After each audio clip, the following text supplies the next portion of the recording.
Bonjour à tous et bienvenue dans un nouvel épisode de La Sagesse des Écritures. Je suis très heureux de vous retrouver une nouvelle fois cette semaine pour aujourd'hui étudier ensemble un passage de la lettre aux Corinthiens que Paul avait écrite, qui se trouve au chapitre 1 Corinthiens chapitre 14. Alors dans cette lettre, Paul il va parler des dons et en particulier il va parler des dons des langues. Et en fait, il va expliquer que en fait, ce qui se passait à l'époque de Paul, c'est qu'il y avait certains membres de l'Église, certains croyants, qui parfois recevaient l'Esprit et qui commençaient à parler en des langues qui étaient incompréhensibles, mais qui étaient censées être un langage un petit peu spirituel, où en fait, ils communiquaient avec les anges. Donc en fait, c'était quelque chose de très impressionnant.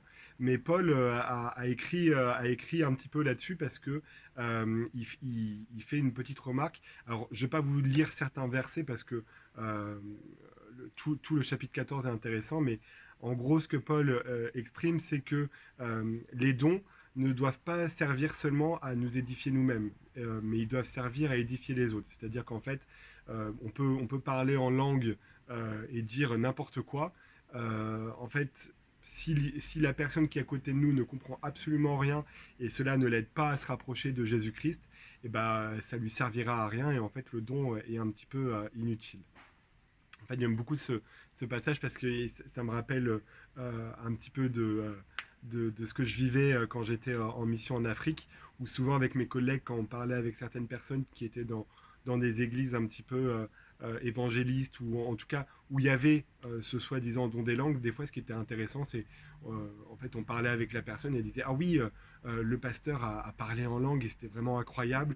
Et quand on demandait à la personne est-ce que tu as compris ce qu'il a dit, est-ce que ça a été utile pour toi, elle disait ah ben non, j'ai rien compris, c'est juste que c'était très impressionnant quoi. Et en fait, voilà, j'aime beaucoup ce que Paul il dit à ce niveau-là, c'est que parler en langue, ça ne sert à rien tant qu'on n'a pas d'interprète, de traducteur, entre guillemets, qui peut interpréter et qui peut donner la signification de ces paroles-là. Et en fait, Paul, il explique que voilà, les dons ne sont pas, ne nous sont pas donnés juste pour qu'on puisse être mis en avant, mais ils servent à l'édification des autres et à l'édification du royaume de Dieu. Et donc, je voulais extrapoler un petit peu ce principe pour qu'il puisse s'appliquer à chacun d'entre nous. En fait, on a tous reçu des dons particuliers dans notre vie. Il y en a qui ont voilà, le don d'être patient, le don d'être gentil, le don de pardonner, le don de la sagesse, le don de la connaissance. Voilà, on a tous des dons. Il y en a qui ont des dons musicaux, il y en a qui ont des dons un peu plus sportifs. Voilà. Et en fait, ces dons, si on veut les utiliser à la manière de Dieu, ils ne devraient pas servir à nous mettre en avant, ils ne devraient pas servir à acquérir de la gloire, à nous vanter, mais ils devraient servir à édifier et à aider les autres.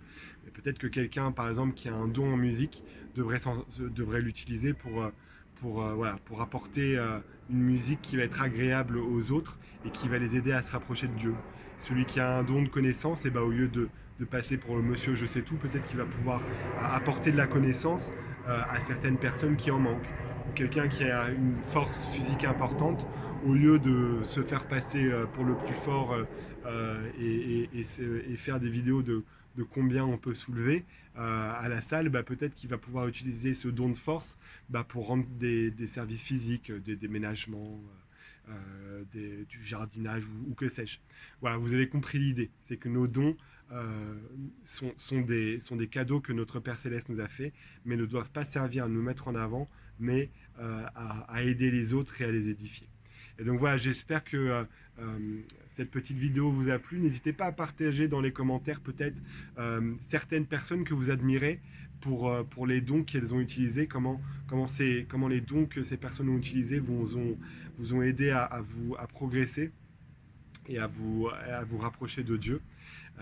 Moi, je sais par exemple que ma mère a un grand don de la foi et en fait elle l'a jamais utilisé pour montrer à quel point voilà, elle était très croyante, mais elle l'a toujours utilisé pour aider les autres à se rapprocher de Jésus. Elle l'a utilisé voilà, pour nous inspirer et pour nous édifier, moi, mes frères et mes sœurs et notre famille plus globalement. Voilà, donc n'hésitez pas à partager ça dans les commentaires. Je suis très curieux de vous lire. Et en attendant, je vous souhaite une très bonne semaine et je vous dis à la semaine prochaine pour plus de sagesse grâce à Jésus-Christ.